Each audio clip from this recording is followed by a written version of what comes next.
The digital clock on my microwave glows an accusatory 2:37 a.m. when voices in the kitchen startle me awake. Not the familiar sounds of my own home settling, these are hushed human whispers. I slide out of bed, my bare feet silent against hardwood floors.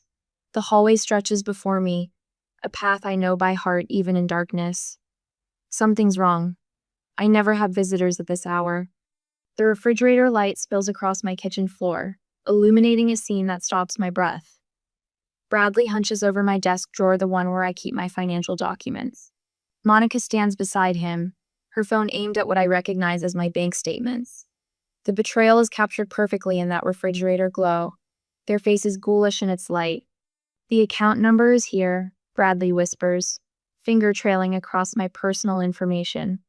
Monica's camera clicks softly as she captures another image. A small gasp escapes me before I can trap it behind my teeth. Both their heads snap up, eyes wide with shock. We freeze in this terrible tableau in my doorway, them with their hands literally in my personal files. 3 days earlier, Bradley's voice had carried a practiced desperation over the phone. "Maddie, we've been evicted. We have nowhere to go." I'd gripped the phone tighter, stomach already knotting. "Again? What happened to the apartment you just moved into?"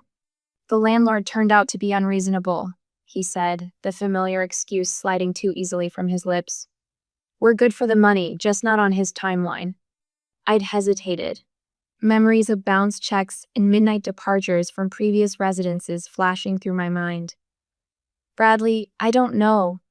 Mom and Dad already offered to help with the security deposit for a new place," he'd interrupted. "But we need somewhere to stay until it all goes through. Just a couple weeks." Later that evening, Mom's call delivered the final push. "Family takes care of family, Maddie," she'd said, her voice carrying years of unspoken expectations.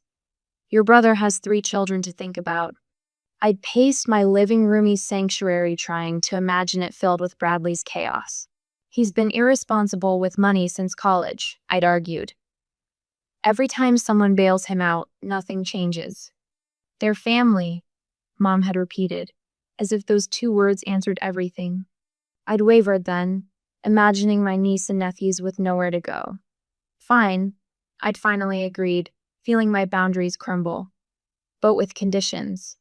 That night, I'd created a 2-page house rules document, laying out expectations about cleanliness, privacy, and respect for my space. When I'd presented it the next day, I caught the dismissive glance between Bradley and Monica, look that said they'd never intended to follow any rules I set. Their arrival had been more invasion than welcome. 3 children and 6 suitcases had transformed my orderly home into chaos within minutes. 11-year-old Lucas had rolled his eyes when I showed him the shared bedroom where the children would sleep. "We had our own rooms at our old place," he'd muttered. Monica had brushed past me, designer purse dangling from her wrist despite their supposed financial crisis. "It's just temporary until we find something worthy of us," she'd whispered to Bradley, loudly enough that I'd clearly been meant to hear. I'd given them a tour, each room of my carefully organized home now under threat. My heart had physically ached when we reached my home office, my sanctuary, where I created and dreamed.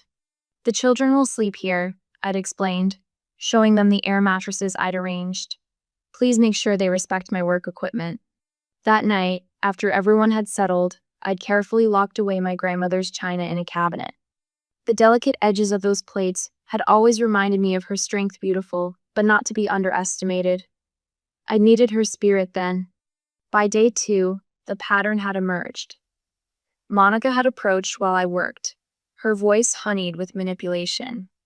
"Maddie, I know you said no food in the bedrooms, but Zoe's having a hard time adjusting. Just this once?" That "just once" had multiplied hourly. By afternoon, I discovered 4-year-old Miles with my expensive art supplies, color bleeding across my carpet. "Children need to express themselves," Monica had argued when I confronted her. "You can't expect them to remember all these rules." Her tears had started then, right on cue. "You're treating us like criminals, not family," she'd accused, voice rising dramatically. Now, in the pre-dawn darkness of my kitchen, that accusation echoes with bitter irony as they stand caught in their criminal act. "Just looking for insurance papers?" Bradley stammers, hastily closing the drawer. Monica's face transforms before my eyes, shock melting into something calculated and malicious. The phone with my financial information disappears into her pocket. We need to talk, I say, my voice quieter than intended but steady. Now. Morning sunlight filters through my blinds, but I've been awake for hours. Sleep abandoned me after confronting Bradley and Monica in my kitchen. Their excuse about insurance papers at 2:37 a.m. might have worked if I hadn't seen Monica photographing my bank statements. My laptop screen glows with damning evidence. Browser history from yesterday when I'd stepped out. How to claim squatters' rights in Colorado. Tenant rights without lease. How long to establish residency claim. The partially drafted email in Bradley's account, still open from their midnight snooping, confirms my worst fears. Mom and Dad, thanks for checking in. Maddie is being accommodating, just like she promised when she told us we could stay for at least 6 months while we get back on our feet. The kids are settling into their new school nicely. 6 months. My stomach twists into a familiar knot, the same sensation from childhood watching Bradley break things, then lie about it. Some patterns never change. Monica's voice drifts through the heating vent from the kitchen below. No, Jen, you should see this place, she says, voice low. She's loaded and never uses that second bedroom anyway. It was practically collecting dust before we moved in. I press my ear closer. Who cares if the kids have snacks in bed? Yesterday, she nearly had a meltdown over some stupid art supplies that probably cost $20. Meanwhile, she's got that fancy MacBook Pro sitting right there. My knees weaken. This isn't a desperate family needing shelter, it's a calculated takeover. My rarely used backup wallet is missing my emergency credit card. A quick login reveals a trail of small charges. $24.99 at a streaming service, $32.76 at a liquor store, $19.5 at a restaurant. Each small enough to fly under the radar. On Monica's Instagram, there's a photo of my living room showcasing my hand-woven New Mexico throw. Caption: Our new place while we're between mansions blessed. New beginnings. Upgrading life. The comments twist the knife. Gorgeous place. When did you buy it? That artwork is amazing. You've always had the best taste. She hasn't corrected anyone who assumed the home is hers. Worse, the artwork they're admiring is my watercolor painted during the painful months after my engagement ended. My private expression, misrepresented in Monica's counterfeit life. This isn't about family, Maddie. This is about parasites. Helen sits across from me at our corner cafe, her librarian's eyes scanning the evidence before her. Look at these charges, she continues, tapping my statement. These aren't desperate emergency purchases. This is fraud. My mother called this morning, I say. Bradley told her I'm being difficult about the children having snacks in their room. Helen's eyebrows arch. Classic manipulation, make you the villain for enforcing basic respect in your own home. Mr. Jacobson mentioned seeing Bradley's car parked on our street several times in the weeks before they officially moved in. Said he was doing reconnaissance. They were planning this, Maddie. This wasn't a desperate call for help. This was a targeted operation. My phone buzzes. Noticed you seem distracted in meetings. Everything okay? Have extra office space if you need quiet work environment. First offer of sanctuary from the outside world. Document everything, Helen says, tapping her legal pad. Every rule broken, every unauthorized charge, every misrepresentation. An alert pings a loan application notification. 5 minutes of searching reveals Bradley has listed my address on 3 separate loan applications this week. My pristine credit history now hangs in the balance of his recklessness. That evening, hidden in my car in the office parking lot, I overhear Bradley and Monica through my home security app. They stand in my kitchen, unaware of the camera I installed when fixing router issues and changing the Wi-Fi password. She can't kick out family with kids, Bradley says confidently. The neighbors would think she's heartless. Monica nods, leaning against my counter with casual ownership. My cousin says if we stay 2 months, she'd need formal eviction proceedings. That's at least another 60 days where she can't touch us. The calculated nature of their words confirms everything. Never desperate, just strategic. Tears finally come. hot and unwelcome, as I sit alone. Not tears of weakness, but of rage and revelation. The sanctuary I've built through years of hard work is under siege from within. By nightfall, I've changed all passwords, secured my remaining documents at work, and created detailed documentation labeled incidents with dates, times, and descriptions of every boundary crossed. I'm printing the final page when I sense a presence. Looking up, I find Lukashi's 11-year-old frame silhouetted in my office doorway. Miss Maddie? His voice wavers, eyes darting behind him to ensure no one follows. My mom and dad had a plan before we came here. I heard them talking. The moral weight on his young shoulders is visible even in dim light. They did the same thing to Aunt Christine last year, he whispers. And suddenly, I understand I'm not their first victim. I'm just the latest in a pattern. The digital clock on my microwave reads 5:37 a.m. when my phone vibrates with another notification. 3 missed calls from my mother. 5 text messages from relatives I rarely hear from. Something has shifted overnight. My phone lights up with Aunt Cheryl's name Dad's sister, who calls maybe twice a year. I silence it, then open Facebook instead. Monica's latest post appears at the top, accompanied by a photo of me clearly taken without my knowledge. When family becomes prison, living under my dictator sister, in-law's roof, toxic family, boundaries. Beneath it, comments multiply like bacteria. My mother's call interrupts my scrolling. Madeline, Eleanor, what is going on over there? Her voice carries that familiar mixture of accusation and concern. Bradley says you've been treating them like prisoners. Before I can respond, I hear 8-year-old Zoe's voice carrying from the hallway, unnaturally loud. Mommy, are we really staying here forever like you told Grandma? You said we'd never have to leave because Aunt Maddie's too nice to make us go. I step into the hallway just in time to see Monica's sharp correction and meaningful glare in my direction. Zoe, you know that's not what I meant. The mail arrives with a thud. Among the envelopes, a credit card offer catches my eye addressed to Bradley, but with my address. Opening it reveals a platinum card application with a $25,000 limit.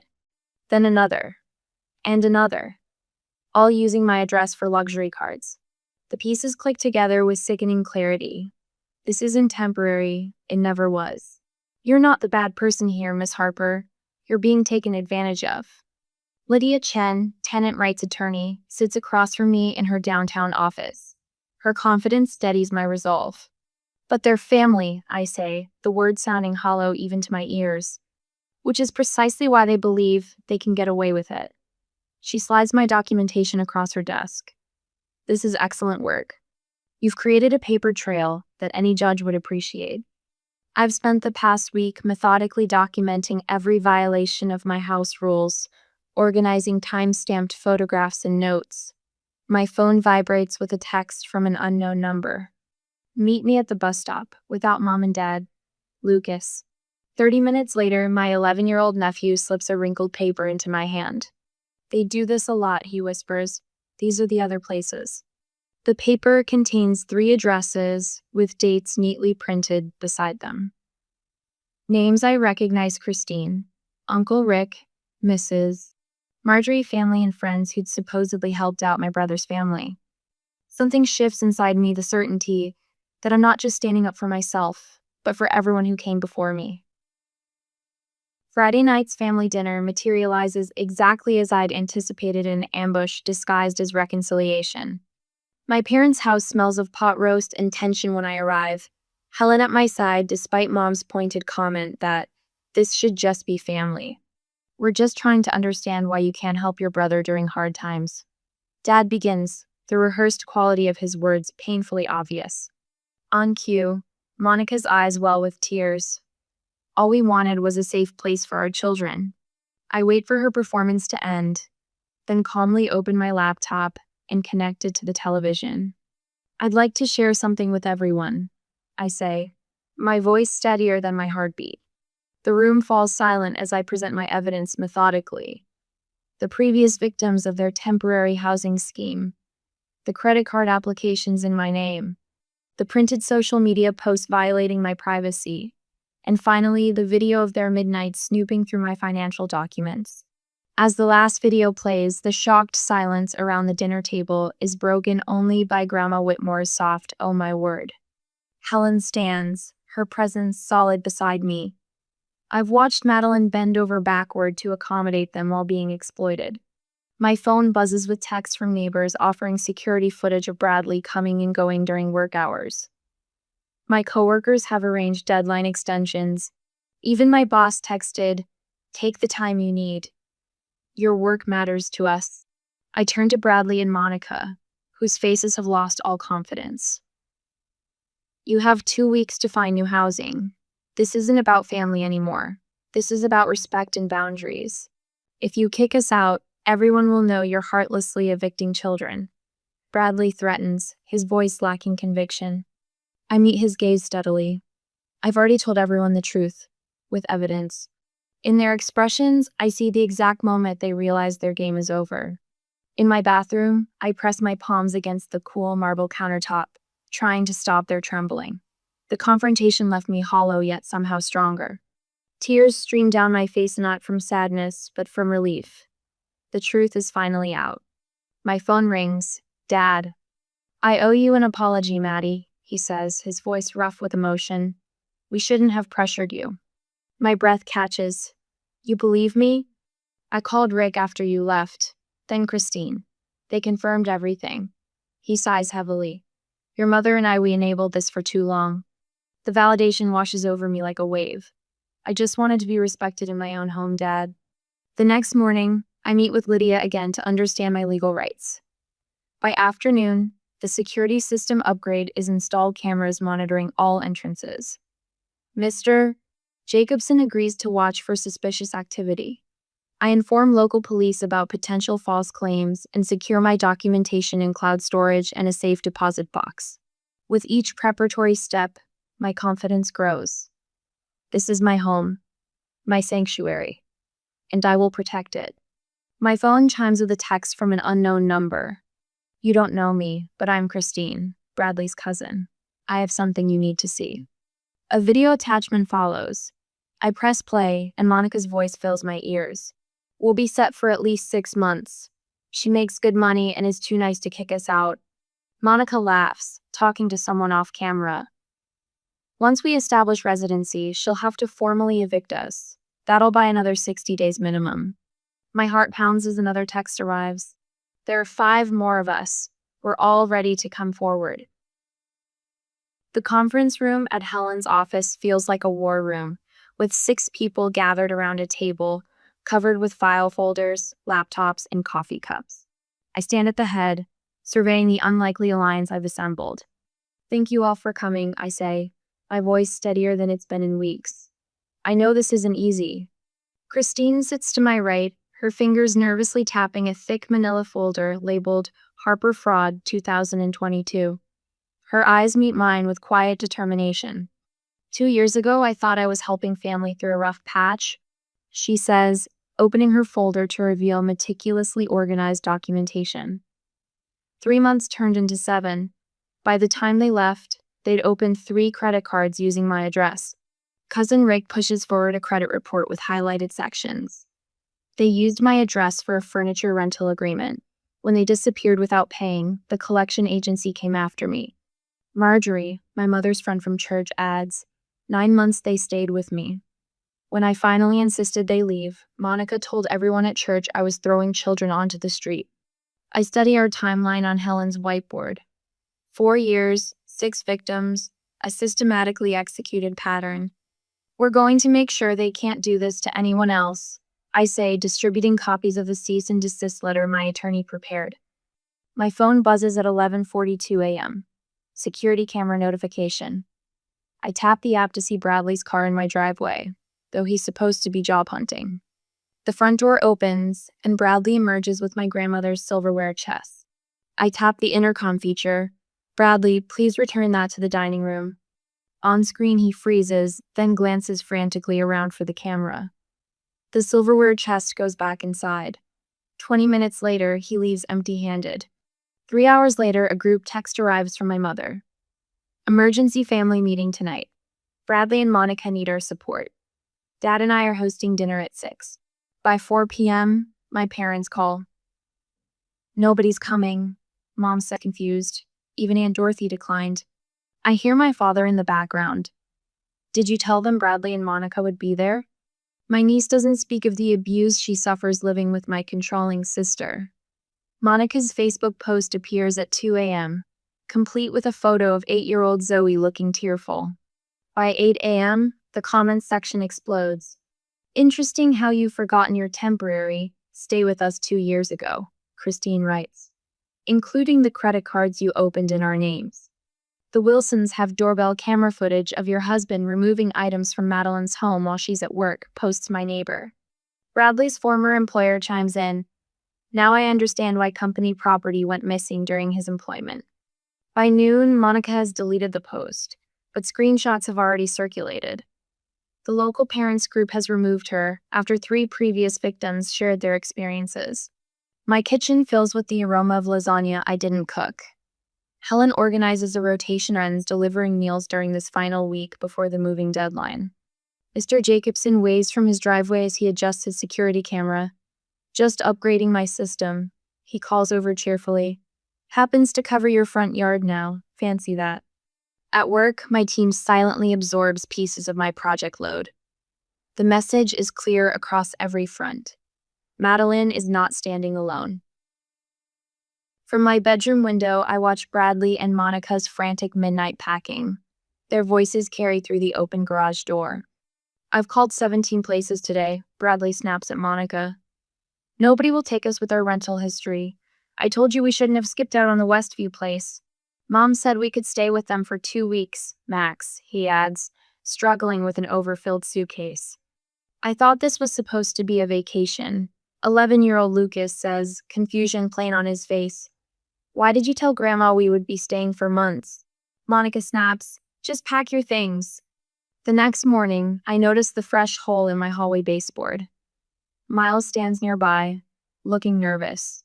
Mommy said to tell you I did it, he whispers. I take photographs of every damaged area, documenting what I know is their final attempt at revenge. My phone rings at dawn. It's Bradley.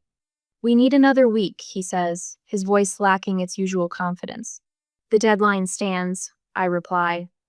Look, we've made some bad decisions, he admits. The first honest words I've heard from him in years. His voice cracks. We've got nowhere to go. Monica takes the phone. Her tears sound genuine for once. We never meant for things to go this far, she says. Yet you did this to 6 different families, I respond quietly. Hours later, after they finally gone, I find a small envelope on my desk. Inside is a child's thank you note and Lucas's careful handwriting. You were nice even when my parents weren't. Beneath it lies a USB drive labeled, What They Say When You're Not Home. My hands tremble as I plug it into my computer. The screen fills with shaky footage shot by Lucas on Monica's phone. My brother and his wife sit at my kitchen table, heads bent together. It's foolproof, Bradley says, grinning. Once we're here 60 days, she can't just kick us out. Monica laughs, the sound chilling in its calculation. By the time we're done, she'll be bankrupt, but we'll be set up nicely. I stare at their frozen faces on my screen, wondering, would using evidence recorded by a child against his own parents make me as manipulative as they are? Or would protecting Lucas from the consequences of exposing his family's wrongdoing make me complicit in their patterns? Either way, the final confrontation is inevitable now. The digital clock on my microwave glows 8:17 a.m. when Miles's wailing pierces the morning quiet. Not the familiar sounds of a child's tantrum, this is theatrical distress with perfect timing. I slide into the hallway as Monica emerges from the children's room, her face a mask of maternal concern that doesn't quite reach her eyes. It's Miles, she announces, thermometer clutched in her hand like a prop. He's burning up. We can't possibly move him today. Bradley appears behind her, moving boxes temporarily abandoned. 104.2 degrees, he says solemnly. We should probably stay until he's better. The calculated performance unfolds with rehearsed precision. Monica pressing a damp cloth dramatically to Miles's forehead. Prescription bottles arranged prominently on the nightstand. The child's face flushed, from what I suspect is vigorous rubbing rather than fever. That's concerning, I say, my voice steady as lake water on a windless day. I've called Dr. Richards to come check on him right away. She should be here in 20 minutes. The blood drains from Monica's face so quickly, I almost hear it rush. She exchanges a panicked glance with Bradley. A doctor? She stammers. That's not necessary. I'm sure it's just a 24-hour bug. Within 15 minutes, Miles experiences a miraculous recovery. By the time the moving truck arrives, he's carrying his own backpack to the car. All traces of illness evaporated like morning dew under summer sun. Bradley blocks the doorway as I supervise their final departure, his body language shifting from defeated to threatening. You should know, he says, voice lowered to what he imagines as intimidation. We could sue you for emotional distress and unsafe living conditions. Monica stands beside him, phone raised to capture my reaction. The children were exposed to cleaning chemicals. The air quality was poor. We have documentation. Plus, Bradley adds, we'll need $2,000 for moving expenses if you want us to leave peacefully today. The thinly veiled extortion hangs between us like cigarette smoke, toxic and transparent. I say nothing, my gaze steady on Bradley's face until he shifts his weight, confidence faltering against my refusal to engage. Before you continue, I finally say, there's something you should see. I open my laptop on the entry table, screen illuminating with Lucas's compiled recordings. The second monitor displays a video conference, where 5 faces wait in patient silence: Christine, Rick, Marjorie, and the others. What is this? Bradley whispers, the blood draining from his face. This isn't just about me anymore, I say as Monica's phone drops to her side. I gesture to the dining room table where labeled folders stand in perfect alignment. You have 3 options. 1. Leave peacefully today with a signed agreement never to return. 2. Face legal action from all victims collectively. I gesture to the screens. Or 3. Have these recordings shared with your employers, family, and housing authorities. On the video call, my attorney nods silently. Through the window, Officer Martinez, coincidentally, chats with Mr. Jacobson across the street, his patrol car visible from our doorway. Financial damages calculated from each household. I say, opening the first folder. The timeline showing your pattern across 4 years. Credit checks revealing accounts opened in our names. I slide each meticulously documented folder forward. Property damage totaling $7,432 across 6 households. I place printouts of Monica's social media posts before her, and your own words about each of us. Bradley collapses onto a moving box, head in hands. We never meant for it to go this far. Yet, you did this to 6 different families, I reply. The agreement on top includes a repayment schedule of $200 monthly until the $7,432 is paid in full. Bradley signs without reading, his signature a defeated scrawl. Monica sits at my computer, deleting social media posts one by one, as Christine counts aloud from the screen. The January post about Madeline's generosity, the February claim about our new place, the GoFundMe, using Rick's address. When she finishes, Monica places my garage door opener and house keys on the table with a hollow thunk. The children watch from the doorway, witnessing adult consequences unfold. Lucas catches my gaze and offers a slight nod that carries more wisdom than a child his age should possess. Bradley and Monica move to separate vehicles, their unified front finally fractured.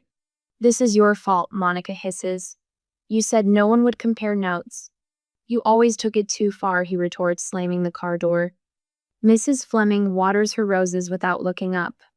The Martinez family pauses their car washing. Mr. Jacobson stands expressionless by his mailbox. The street witnesses their departure in silent judgment, as both vehicles pull away in opposite directions.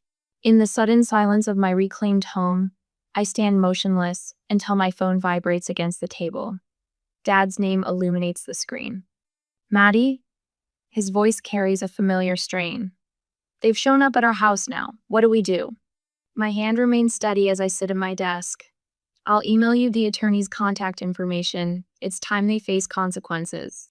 As I send the information, a text notification appears from a number I don't recognize.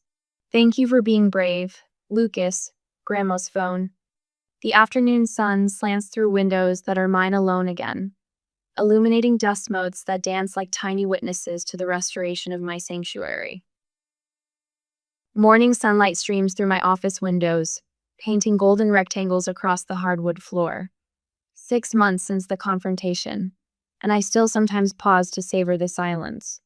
My sanctuary, restored. The pothos plant that nearly died during Bradley and Monica's invasion now cascades from its macrame hanger, leaves glossy and vibrant.